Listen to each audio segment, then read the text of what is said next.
আমন্ত্রণ জানাচ্ছি প্রবাস কণ্ঠ রাতের বুলেটিনে, powered by my NZ trip. শুরুতে জানাবো আজকের প্রধান শিরোনামগুলো। ফেব্রুয়ারির 22 দিনে দেশে এলো 23,000 কোটি টাকার রেমিটেন্স।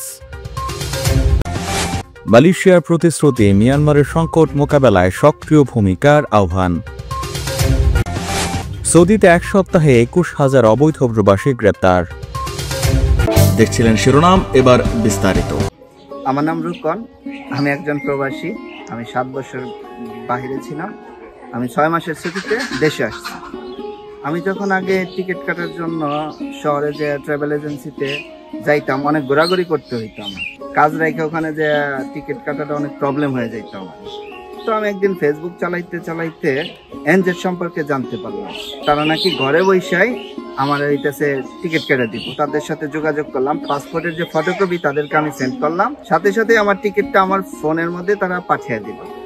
আলহামদুলিল্লাহ, আমি ভালোভাবে আমার পরিবারের কাছে পৌঁছাইছি। আমি 6টা মাস আমার পরিবারের সাথে থাকতে চাই এবং দেশের সৌন্দর্য আমি উপভোগ করতে চাই। এভাবেই হাজারো প্রবাসীর আস্থার ট্রাভেল এজেন্সি হয়ে উঠেছে NZ, one platform, all travel solutions.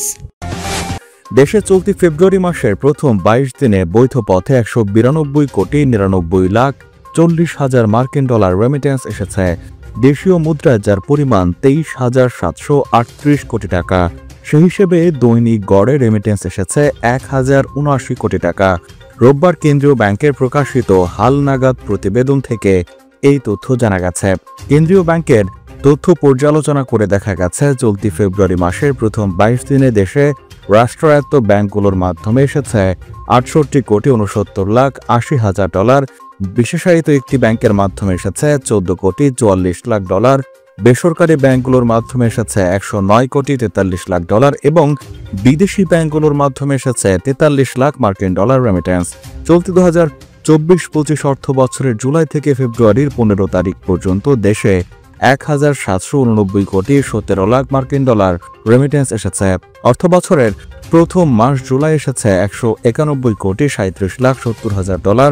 আগস্টে এসেছে 222,13,20,000 মার্কিন ডলার। সেপ্টেম্বরে এসেছে 240,41,00,000 ডলার। অক্টোবরে আসে 239,50,00,000 মার্কিন ডলার। নভেম্বর মাসে এসেছে 220 কোটি ডলার। ডিসেম্বরে এসেছে 264 কোটি ডলার এবং জানুয়ারি মাসে এসেছে 219 কোটি মার্কিন ডলার রেমিটেন্স। তবে বর্তমান অন্তর্বর্তীকালীন সরকার দায়িত্ব নেওয়ার পর টানা 6 মাস 2 বিলিয়নের বেশি রেমিটেন্স এসেছে বাংলাদেশে। মালয়েশিয়াতে 10 রিঙ্গিতের প্রাণ জুস কিনে এবার গাড়ি জেতার সুযোগ। এছাড়াও পেতে পারেন মোটরবাইক, বাইসাইকেল সহ অন্তত 25টি আকর্ষণীয় পুরস্কার। কিউআর কোড স্ক্যান করে আপনার নাম, মোবাইল নম্বর ও দোকানের নাম লিখুন। ইনভয়েসের ছবি সহ পাঠিয়ে দিন 15 এপ্রিলের আগেই। মালয়েশিয়া মিয়ানমারের চলমান সংকট মোকাবেলায় দৃঢ় প্রতিশ্রুতি ব্যক্ত করেছে। মানব পাচার সহ অন্যান্য অপরাধ দমনে সক্রিয় ভূমিকা রেখে দেশটির স্থিতিশীলতা ফিরিয়ে আনতে চায় দেশটি। পররাষ্ট্রমন্ত্রী দাতুশ্রী মোহাম্মদ হাসান জানিয়েছেন, গত মাসে লাঙ্কাউইতে অনুষ্ঠিত আসিয়ান পররাষ্ট্রমন্ত্রীদের বৈঠকে মিয়ানমারের পরিস্থিতি অন্যতম প্রধান আলোচনার বিষয় ছিল। সেখানে সংঘাতরত সব পক্ষকে দ্রুত যুদ্ধবিরতি কার্যকর করার আহ্বান জানানো হয়। তিনি বলেন, আসিয়ান অপ্রকাশ্য নীতির প্রতি শ্রদ্ধাশীল হলেও মিয়ানমারের সংকট ইতোমধ্যে আঞ্চলিক সীমানা অতিক্রম করেছে। মানব পাচার, অনলাইন প্রতারণা, সাইবার অপরাধ ও মাদকের বিস্তার সহ নানা চ্যালেঞ্জ সৃষ্টি করছে, যা মালয়েশিয়া সহ আশপাশের দেশগুলোর জন্য হুমকি। মোহাম্মদ হাসান আরও বলেন, মিয়ানমারের শান্তি ফিরিয়ে আনলে মানবিক সহায়তা বিতরণ নিশ্চিত করা সম্ভব হবে। তিনি যোগ করেন, আমরা চাই মিয়ানমারের স্থিতিশীলতা ফিরুক। একমাত্র তখনই দেশটিতে নির্বাচন নিয়ে আলোচনা হতে পারে। তবে মিয়ানমারের রাজনৈতিক ভবিষ্যৎ নির্ধারণের দায়িত্ব তাদের জনগণের উপর। আসিয়ানের মূল লক্ষ্য হল সংকট নিরসন। এছাড়া মালয়েশিয়া ও থাইল্যান্ড সরকার যৌথভাবে 22 জন মালয়েশিয়া নাগরিককে দেশে ফিরিয়ে আনার চেষ্টা চালিয়ে যাচ্ছে, যারা থাইল্যান্ডে মানব পাচারের শিকার বলে ধারণা করা হচ্ছে। সৌদি আরবে 21,222 জন অবৈধ প্রবাসীকে গ্রেপ্তার করা হয়েছে।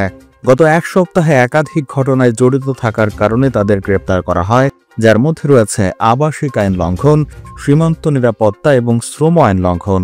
সংবাদ মাধ্যমের প্রতিবেদনে বলা হয়েছে, সরকারি তথ্য অনুযায়ী গ্রেপ্তারকৃতদের মধ্যে 13,202 জনকে আবাসিক আইন লঙ্ঘন, 4,911 জনকে অবৈধভাবে সীমান্ত পার এবং 3109 জনকে শ্রম আইন লঙ্ঘনের দায়ে গ্রেফতার করা হয়েছে। প্রতিবেদনে আরও বলা হয়েছে, অবৈধভাবে সৌদি আরবে প্রবেশের দায়ে 1376 জনকে গ্রেপ্তার করা হয়, যাদের মধ্যে 58% ইথিওপিয়ান, 40% ইয়েমেনি এবং 2% অন্যান্য দেশের নাগরিক। এছাড়া 86 জনকে গ্রেপ্তার করা হয়েছে সৌদি আরব থেকে অন্য দেশে পালিয়ে যাওয়ার সময়। আরও 22 জনকে গ্রেপ্তার করা হয়েছে পরিবহন আইন লঙ্ঘন করায়।